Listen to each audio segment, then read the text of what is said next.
श्री स्वामी समर्थ. जय जय स्वामी समर्थ.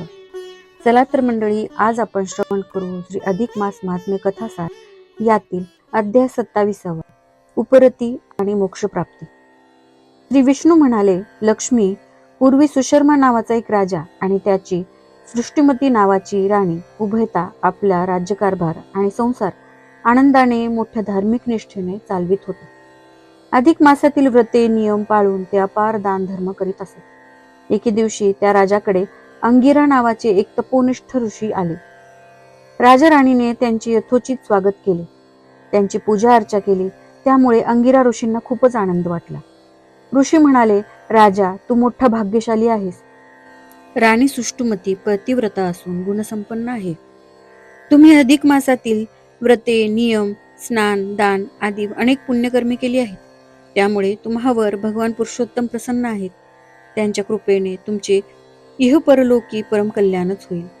त्यावर राजा म्हणाला, मुनिवर्य, हे आमचे ठीक आहे, पण आमच्या नगरीत वीर नावाचा एक दुष्ट इसम आहे. तो चोऱ्या मारामाऱ्या करतो, लोकांचे धन बळजबरीने लुटतो, चैनीत राहतो.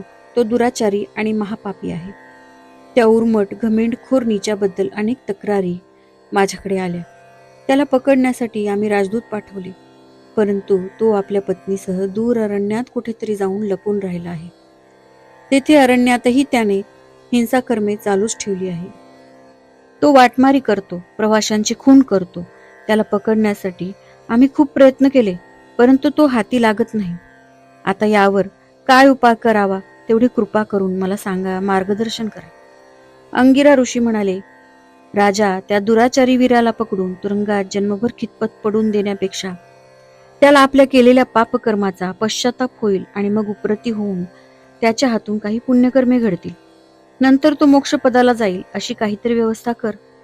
अनायासे आता लवकरच अधिक मासही येत आहे. या अधिक मासात जर त्या वीराच्या आणि त्याच्या पत्नीच्या हातून काही पुण्यकर्मे घडली तर निश्चितच भगवान पुरुषोत्तमाच्या कृपेने त्याला उपरती होऊन मोक्षप्राप्ती होईल. त्याचे कल्याण होईल पहा. अंगिरा ऋषी गेल्यानंतर राजा सुशर्मा आणि सृष्टुमती या उभयतांनी मुनींच्या संदेशाप्रमाणे काही उपाय करण्याचा विचार केला. नंतर स्वतः राजा राणी एके दिवशी आपल्या निवडक लोकांसह त्या घोर अरण्यात गेले.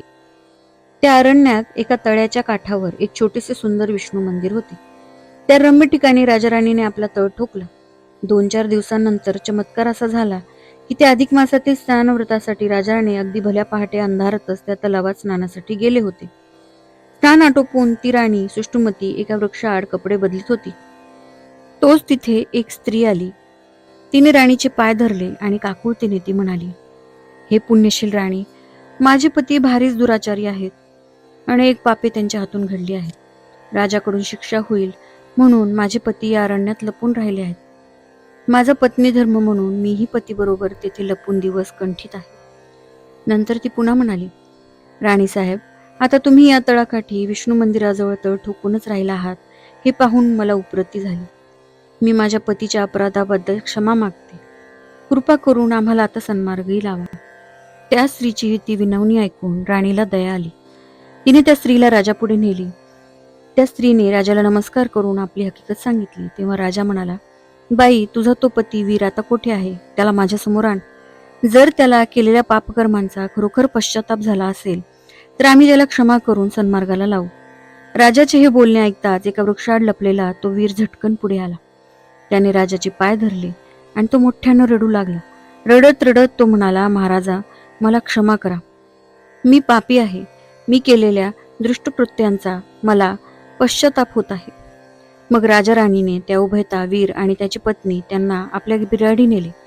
तेथे अधिक मासानिमित्त भगवान पुरुषोत्तम राधाकृष्ण मुरलीधर गोपाळ यांची पूजा केली.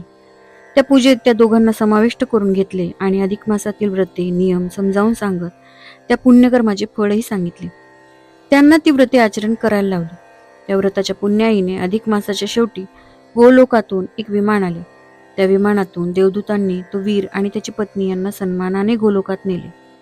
विष्णू म्हणाले, लक्ष्मी, अधिक मासाच्या पुण्याईमुळे त्या दोघांचा उपरती होऊन त्यांना मोक्षप्राप्ती झाली.